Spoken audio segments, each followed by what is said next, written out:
Everyone. So, welcome to the final meeting of 2024. Can you believe that? The year just went by so quickly.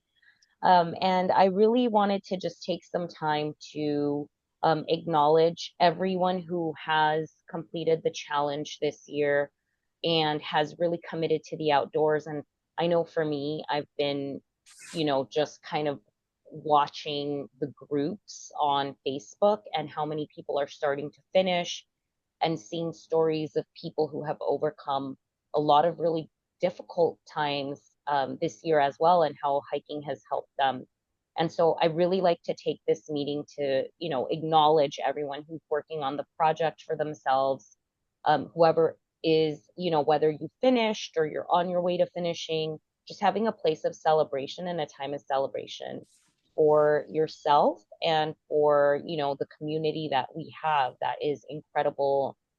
This year we've had a lot of our leaders really step up, and we have even one of those leaders with us here on the call, Mike, and it's just been a true honor and joy to see everyone come together and really build up an idea. And now we're going into our 10-year celebration, and we've really had people from all walks of life, all colors, all backgrounds, but we all share one thing in common, and that is that the outdoors has been just such a wonderful place for healing, restoration, for finding ourselves, for keeping us healthy. And so for that, I think there's something really powerful in not only the community, but the goal of, staying close to nature, especially with life's craziness. So, first and foremost, thank you all, and congrats to everyone who has finished this year, and congrats to the leaders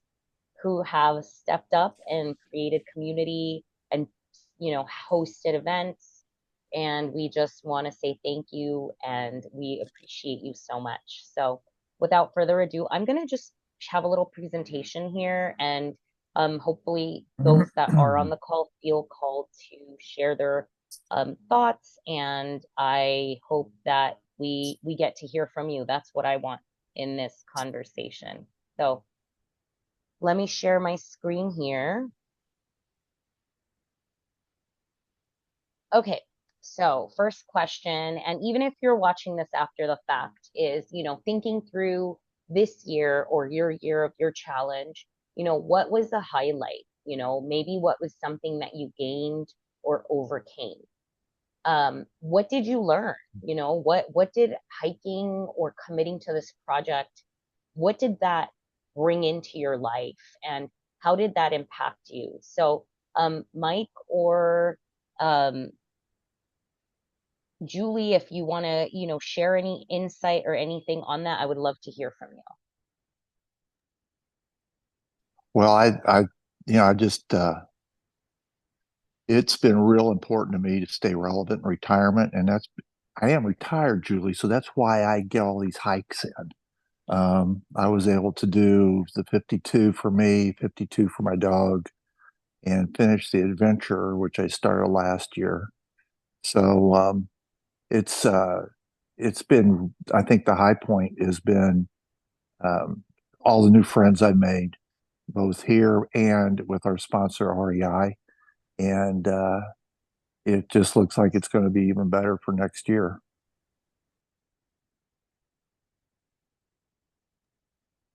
Yeah, that's awesome. So this is my first time doing the challenge. I kind of started later in the year. This year was my 52nd birthday, so I'm not yet retired, but I s- I do follow a lot of different hiking groups online because last summer um, I did my first fort attempted. I didn't get to the summit, but I attempted my first 14er with my dad, who's 75, and he really wanted to do a 14er. And I thought, all right, let's do this, Dad. So we trained, and and I didn't get I got to the first false summit of we went to Mount Elbert in Colorado, and for a flatlander, it was a challenge to train for that altitude, but we stayed in in Summit County for a couple days to acclimate before we went up by the Leadville area and entered the trails from there. And it was just a really good challenge for me to think about hiking in that way and, what I was going to wear for my footwear, my clothing, my layers, my snacks. I really got to know our the help at REI here in Des Moines, Iowa, and they were a great resource for me since this was my first attempt at anything like this. So I just, took on hiking at a whole new level this year for the first time. Um, and I just thought, what better way to start off my, 53rd year than to finish my 52nd year with the 52 hike challenge and try to get some new places under my belt. So later this fall, I also got to go to the Indiana's Dunes National Park, and that was interesting hiking on sand, um, sandy, areas where there weren't the wooded steps and things. And so I just learned a lot about hiking that I never had really thought about before. And then just changing my mindset when I am hiking and thinking about the beauty around me and the quiet. And, I work a pretty demanding job. I'm in healthcare. And it's always noisy in the healthcare environment. So it was nice just to be out in the, um, in nature and just listen to nature around me and, um, enjoy the beauty of it and increase my stamina and all of those things that go along with hiking. So it's been a great first year, and I look forward to doing this challenge until I can't walk anymore, I think. Well, Thank you you. you touched on one thing, and that was snacks. Snacks are very important. Yeah. I can't stress that enough. But one of the things I did this year, I mean, it's just because in North Carolina, there's just so many trails and greenways, and it's also supported by local government, state government. There's just, I can go within a couple miles of my house, and there's probably 20 or 30 trails. And I tended to get, I had my favorites, and I tended to do those multiples because they were always so good. I always got a lot out of it. But this year in 25, I'm going to try not to have any of those duplicates. So each hike will be a new one.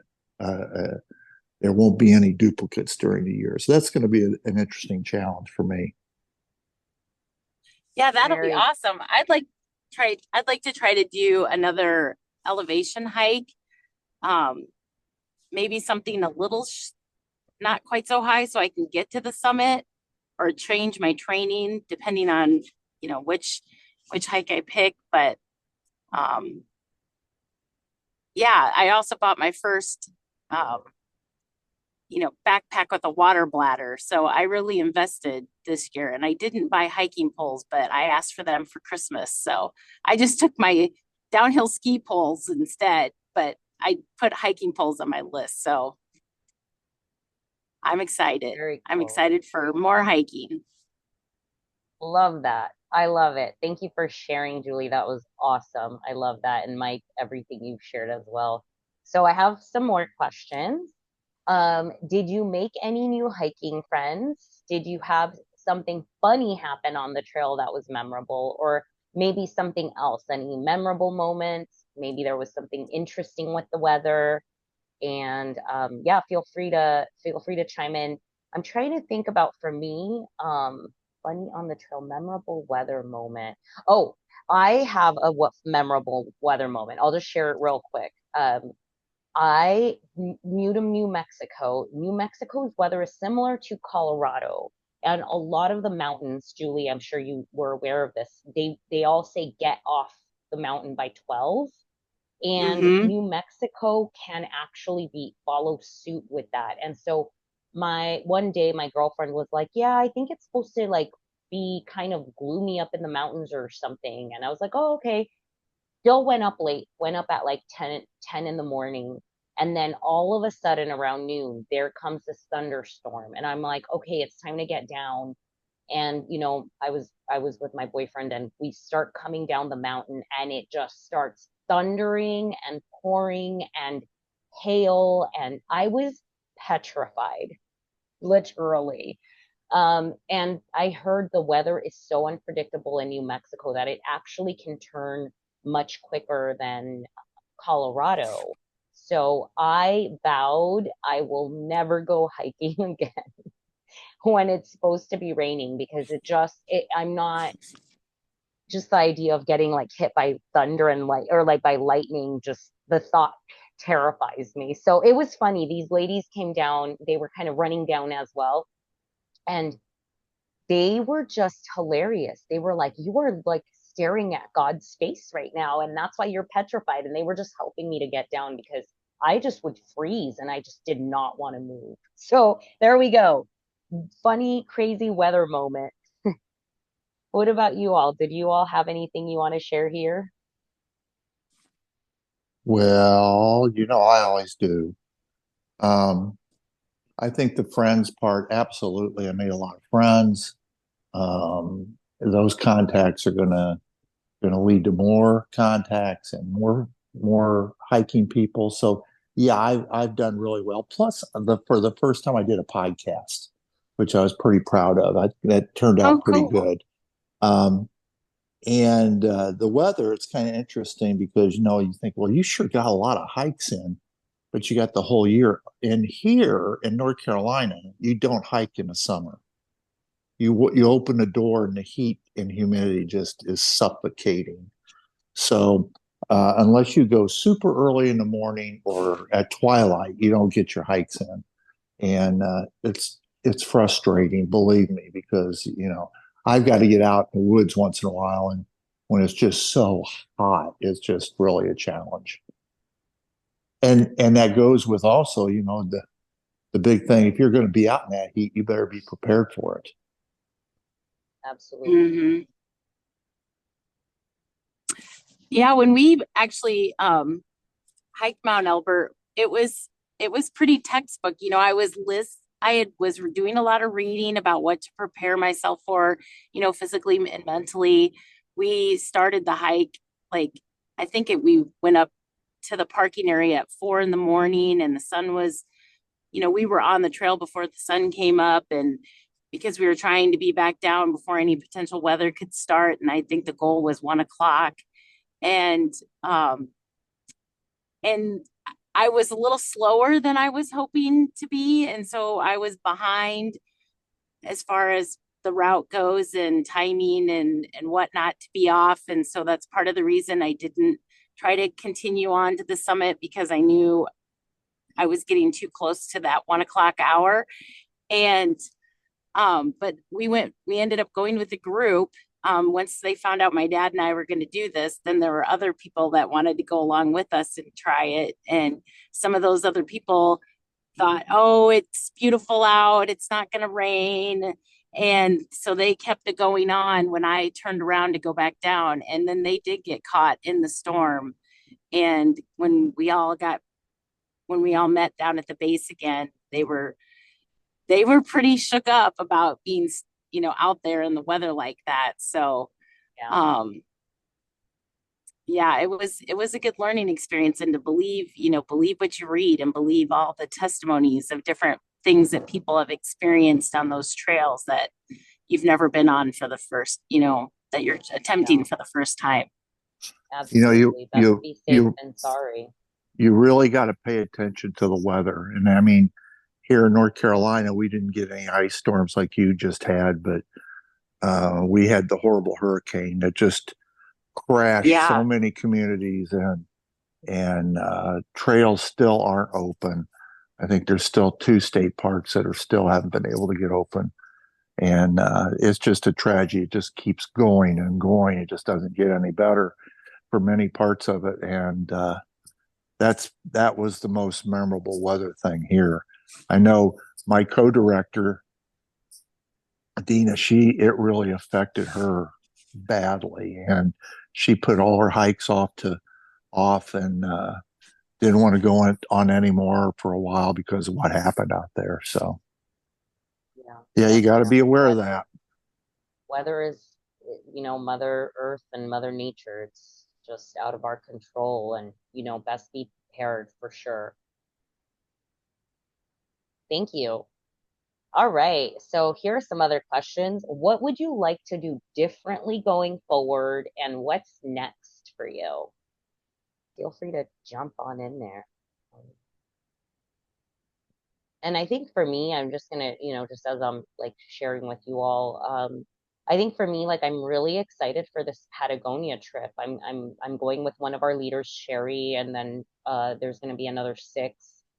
So there's a group of 8 of us going, and also really excited for we are hosting a retreat out here in New Mexico at a beautiful, beautiful place called Ghost Ranch.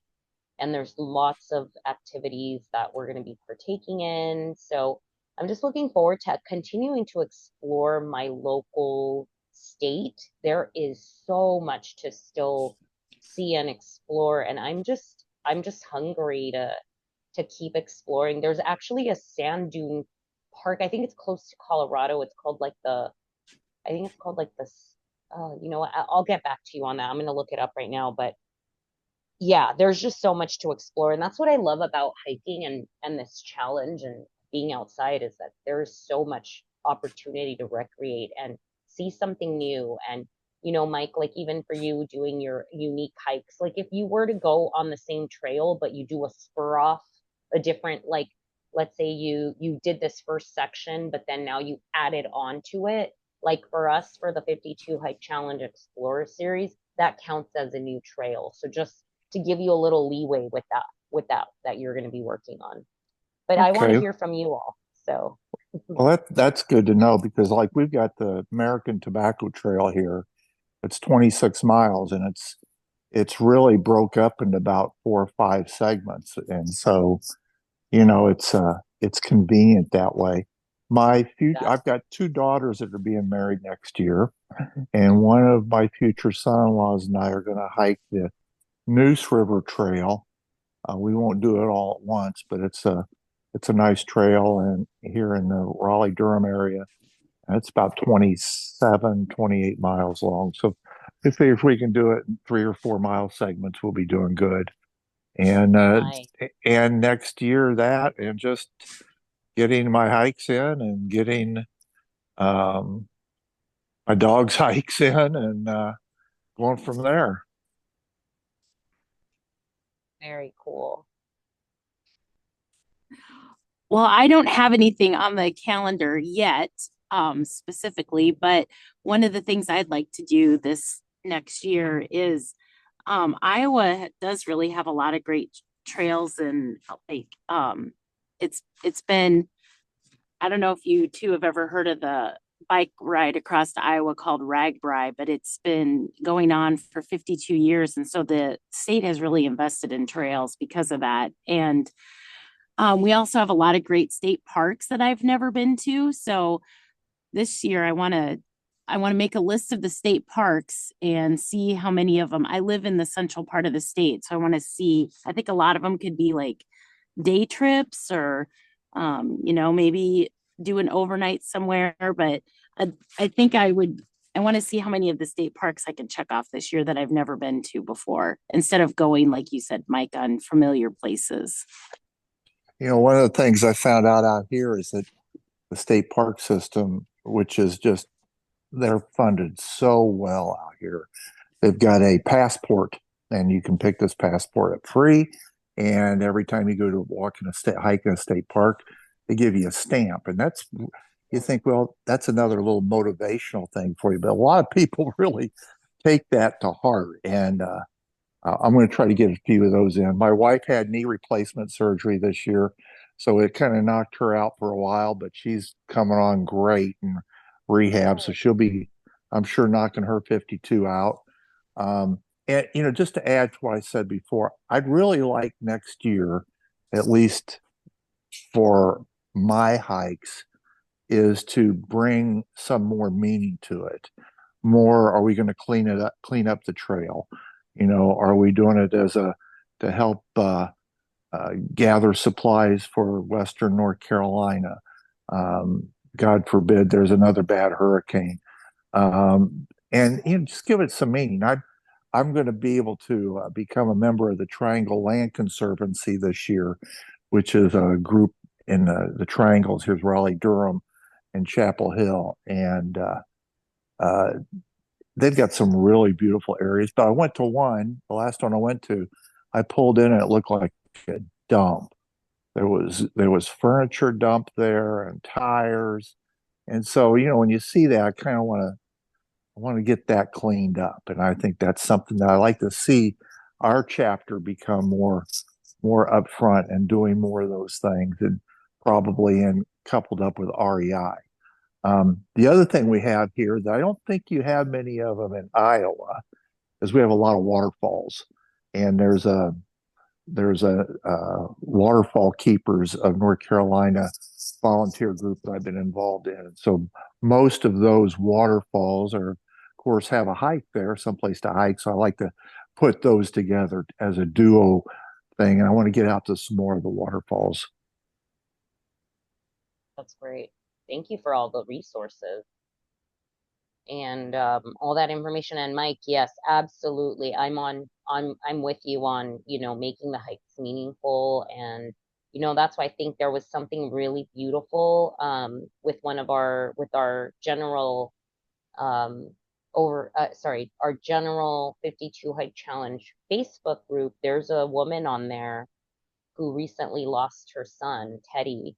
And I've been watching her. She's been asking people to, you know, dedicate some of their hikes for Teddy, who's passed on. He was, I believe, 8, or I mean, I think he was a little bit older. But I've just seen the community really rally on that. And, you know, Mike, I've seen some of your cleanups, and I saw your recap about, you know, your hike this past you know, just this like what week ago where you had the scouts pick up trash. And, you know, I think Yeah, yeah. using community to do good, you know, I think it's really powerful and, you know, going to be a big part of what we are looking to do in the upcoming year. So you're right on track with kind of where things are headed for us. And, you know, when we've done a lot of our group chapter hikes, we do like to do cleanups. And it's been something that we've been doing for a really long time. So I love that. And, you know, for sure, it would be great to continue to build that within anyone who joins the challenge, just to kind of create that desire to give back to the trails and to leave it better than we found it. I think the chapters can get a lot of mileage out of that with the Totally. community and getting members. Absolutely. Absolutely. So I just want to kind of take a brief little transition into, you know, for those maybe that haven't finished, or maybe, you know, because it happens sometimes, you start a project and then, you know, life happens, you know, join us next year. It's not too late to start all over again. Some people have messaged me and said, you know, it took me 3 tries to complete my 52 hikes, and you know, it was really meaningful for them. So, you know, just, you know, try your best to get out there, you know, and at least if you hiked, you know, 20 times this year, it's 20 times more than you've probably hiked in a long time. So, um, with that, I actually have one other small offering that I was going to share with you all, and anyone who, our last presentation that we were going to do, which was on our vision boards. And so I'm just going to briefly go through this. Just it's something to get you thinking, you know, thinking ahead. So thinking about next year and what you want to, you know, accomplish for yourself. And what I find is really helpful for me, and really helps me to stay kind of focused. And I really like going back to it, is I like creating a vision board for myself. And so because we are hiking based, I like to do this workshop that I have done at many REIs. I've done various of these presentations um, throughout the years. And this one is specific to your outdoor vision boards. And so creating a vision board for your adventures in the next year. So I'm not going to talk a little about myself. I'm just, someone who started this project for myself, found a lot of benefit, and then wanted to share that with people. So I'll just kind of go through the presentation quickly. So if you've never heard of SMART goals, these are specific goals that are measured, achievable, relevant, and timed.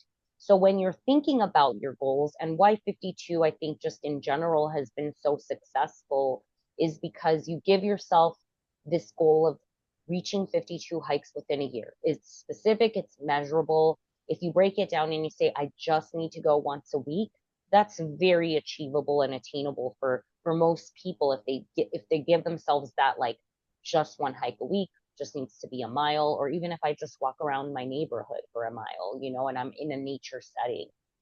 All of these mini goals are relevant to the end goal, and of course there's that time, that time frame. So these are great ways to kind of get started in thinking about what is it that I want to do next year for myself. As Mike was saying, I'd really like to make my hikes meaningful. So, you could go and we'll go through kind of like what a vision board looks like.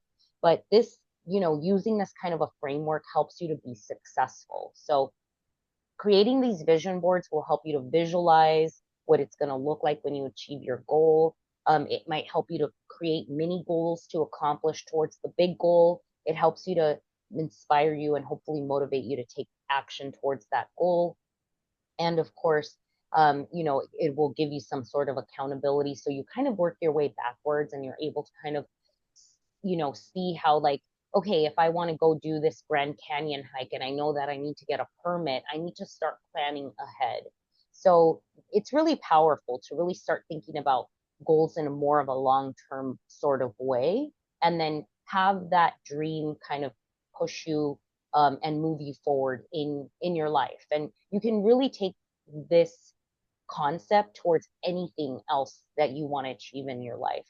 So um, Can this is I just can a I quick, interrupt you for a minute? yeah, When absolutely. you Please when do. you do this presentation, do you have each member of the group do a board for themselves? Yes. And I'm actually going to run through that right now, Okay. but yes. So you would be like right now, if we were doing it together, you could open up like a Word doc or maybe a Google Doc on your computer. And what you would do is you would search pictures. Like, let's say your goal was, I want to do these 52 hikes and I want to, and I want to, do individual trails. You could start already kind of pinning or cutting through your computer some of those trails, and you would start putting it and putting it down on that piece of paper. Or if you had a physical piece of paper, you'll grab your piece of paper. Something really cool that I saw at one of my last vision board workshops is this woman just wrote a big piece of paper and said 52 hikes, and she actually created like a little hiker, like a little hiker person, and she like did like a line for each hike. So she's going to go in and she's going to fill out each of her hikes, and it was really fun. But yeah, basically, like, I had this idea in 2014 to hike these 52 times. This was one of those first hikes that I went on. I was living in Aliso Viejo at the time, very close to Laguna Beach, which is where this is taken. And it really, at first, I was scared. I was like, how am I going to do that? And I made it really manageable where I said, I just need to hike once a week for a year. So that kind of took the pressure off. And then I kind of set like a longer term goal, which was, I would like to climb Mount Whitney when I'm done. And that kind of allowed me to work my way up to this. By the way, when I started this project, I was not a hiker. I did not know anything about being outside. And so if, if I can go off being off the couch to doing something like Mount Whitney, this program really can help you. It gives you the playground to play in. It teaches you to push yourself out of your comfort zone. I could go on and on, but these are some photos from my first year of taking the challenge, and it really took me to some incredible places and allowed me to see so much of nature. And as you can see, these little beautiful animals there, and it was really truly life changing. So um, these mini milestones really helped me, to be honest with you. Like I would, I would be like, okay, I'm gonna go do Mount Baldy, and then I'm gonna do Mount San Gorgonio. So I was kind of working my way up and training. As I know, Julie was saying, she was training to do a 14er in Colorado. She probably had some mini milestones along the way to ensure she got to that end goal. Mhm. So this is the power of the challenge. Julie, did you want to add something? Oh yeah. I mean, since I lived in Iowa, we don't have much elevation. So what one of the weekends it was the 4th of July weekend actually.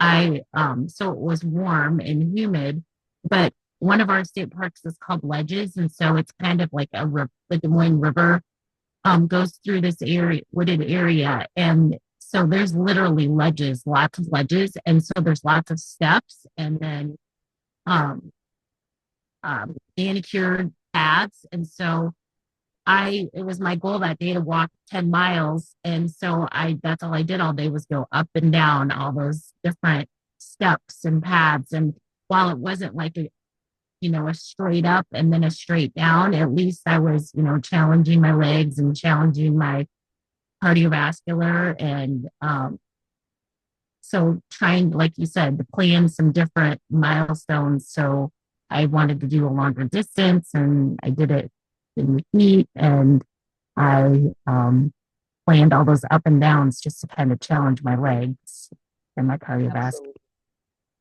That's awesome. And that is one great, great, great, great idea when it comes to, people who I've talked to in the past at these meetings or, training meetings that we've had is how do we, make something work when we live somewhere where, maybe the elevation isn't as much. And that's exactly what we've told everyone. It's like, if you have a hike, let's just say that has 500 feet of gain, that's, let's say 2 miles, just keep going up and do that 5 times to get to that ultimate goal. So getting creative and thinking outside of the box, like Julie said, is really key. So thank you. Thank you for sharing.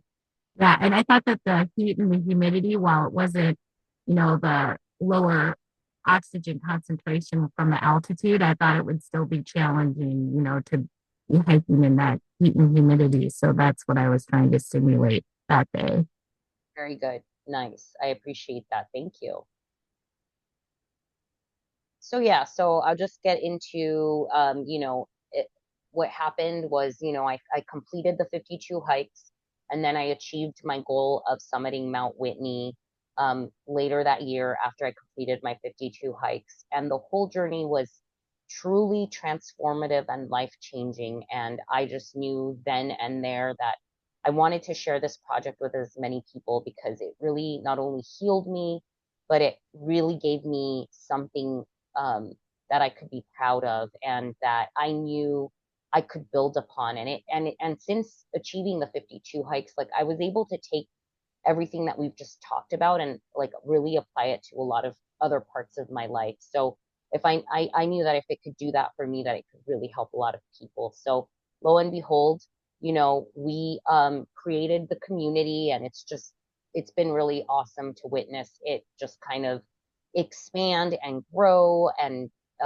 it has been extremely wonderful. So um, let's just jump right in. So how do you create your own vision board if you've never done something like this? So you just want it to be a tool to help you to see things with a little more clarity. You want to kind of focus. So I kind of try to tell everyone who comes to my workshop, try to stick to the next year, because if you do like a life vision board, it might just kind of feel unrealistic and unreasonable and unattainable.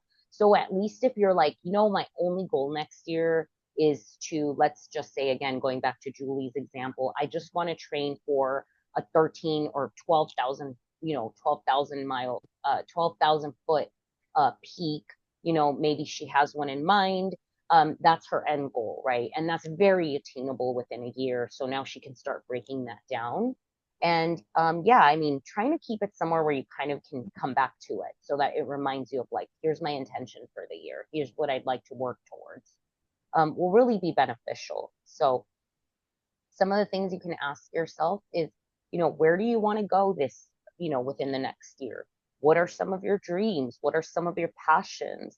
Maybe, this is a little more general, but you can still use it with your 52 hikes or any outdoor goals. What are some of your callings? Maybe there's a bucket list of adventures or hikes you want to go on. And so just in general, like if you're just creating a general vision board, things that people include in there, include like love and romance, family and community, wealth and prosperity, travel and adventure, career life path goals, creativity and hobbies, health and wellness, reputation, mind and soul.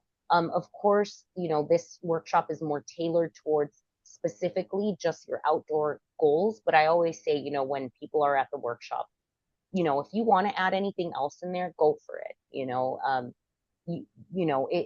It's completely up to you. This is your time to kind of sit with what you want to do for yourself. So, and then this is what a vision board looks like. Just so you have an idea, you can grab a board, a big piece of paper, and, grab some magazines, cut pictures out that resonate with you, cut words out that resonate with you. You can even get creative and paint or draw. Or like I said, like someone came into one of my last workshops and she created some lines with these little hikers that she would check off each time she's going to do her challenge and finish one of the hikes. So make it work for you, but basically you just kind of want to have an idea of what that looks like. Now, you could see that this board here is so, it's actually something that you could probably even go online and search some Google images and just take your, sniping tool.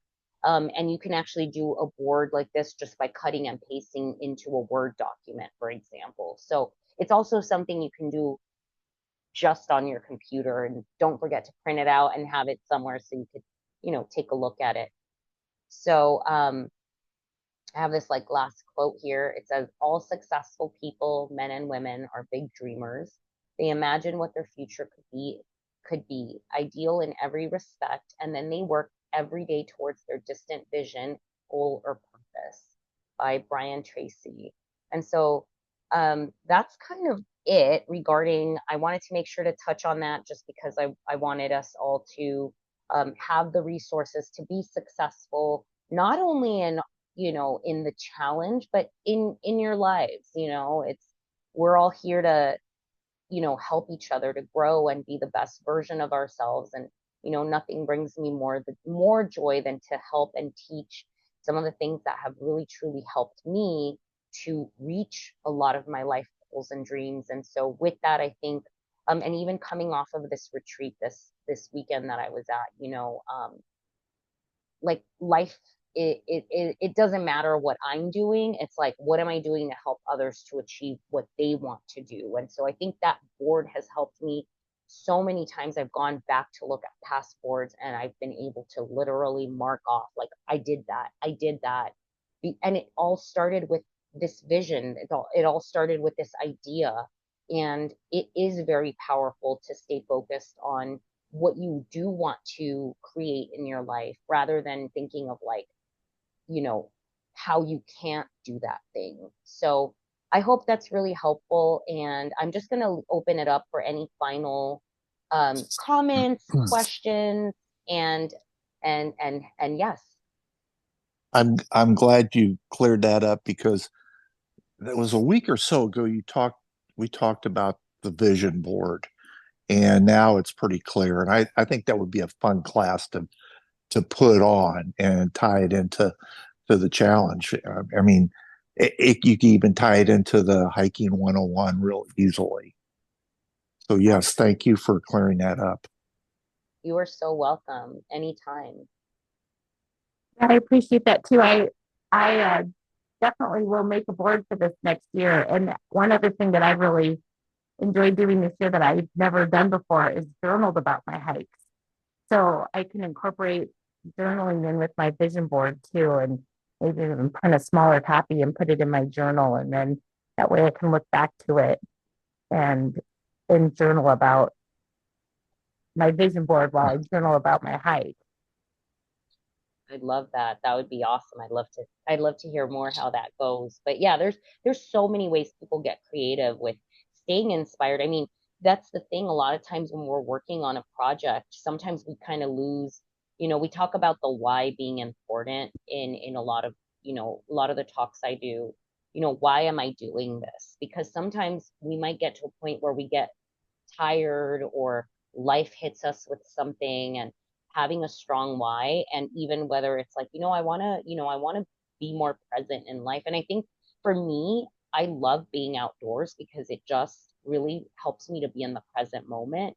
And I think when I'm busy working or, doing the million and one things that I have on my plate, it's just easy to get caught up in all the monkey mind and, stress. And being outside is just like a place where I can finally like rest or feel like I'm just being there. I'm not usually worried about all the problems or all the things that can come up. And so, having that like strong why when you're creating your board for whatever you're doing, whether it's your life, it's like, well, why do I want this thing that I put on there? Is it really truly something that is going to change my life and be meaningful? Or is it just something that, like someone can easily put a dream car or, maybe a dream, I don't know, handbag.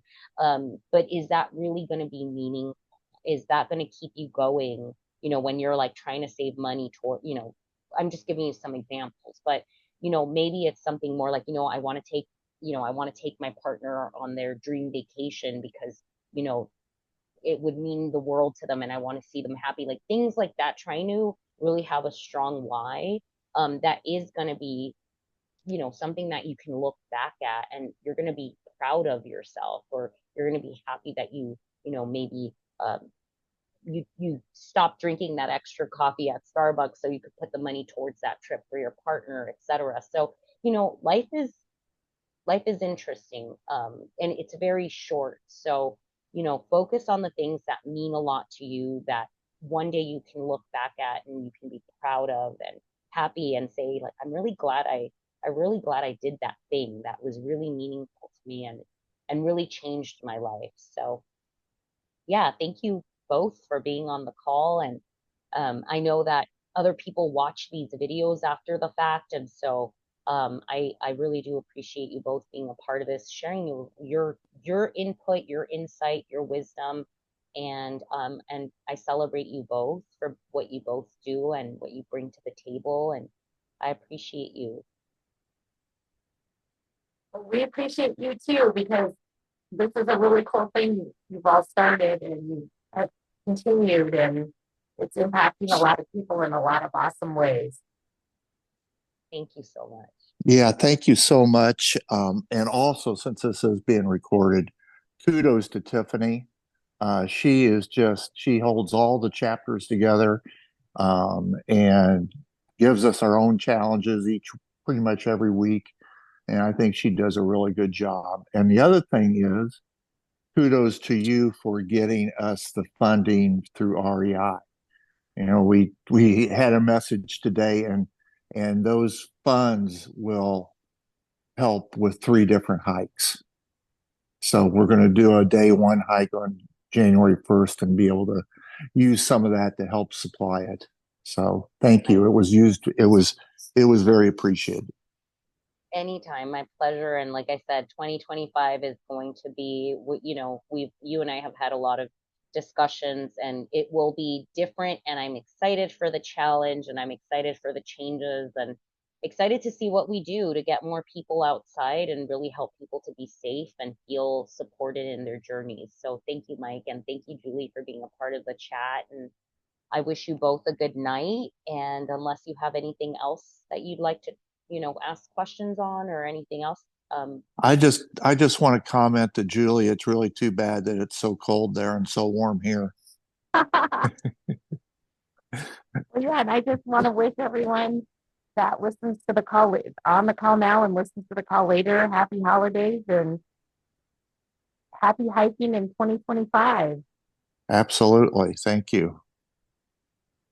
See you all in 2025. Have a wonderful holiday. Bye now. Bye. Bye.